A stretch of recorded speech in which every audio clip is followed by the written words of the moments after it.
Hello everyone and welcome back to our channel. Today I'm going to show you how to use a secret code to unlock an Android phone password.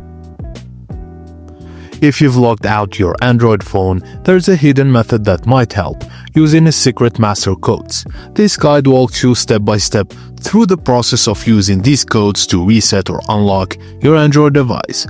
Just a heads up, using these secret codes may factory reset your phone and erase all data, so use with caution and don't forget to subscribe for more. Firstly, turn on your Android phone by holding the power button.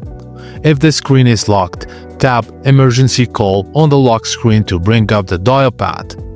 On the dialer, type one of the following secret codes: *2767*3855 hashtag. It will factory reset your device and erase everything.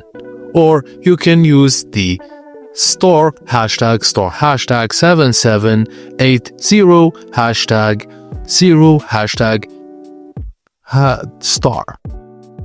It performs a factory data reset like apps settings only and may keep some files, so make sure to enter the codes exactly as shown. After entering the code, press the call button, and if a prompt appears, follow the instructions shown on the screen. Your phone will begin the reset process associated with the code. Once the process completes, your phone will reboot and return to the setup screen. Set a new screen password, PIN, or pattern. And that's it guys, as simple as that. Thank you for watching, and please don't forget to like and subscribe for more.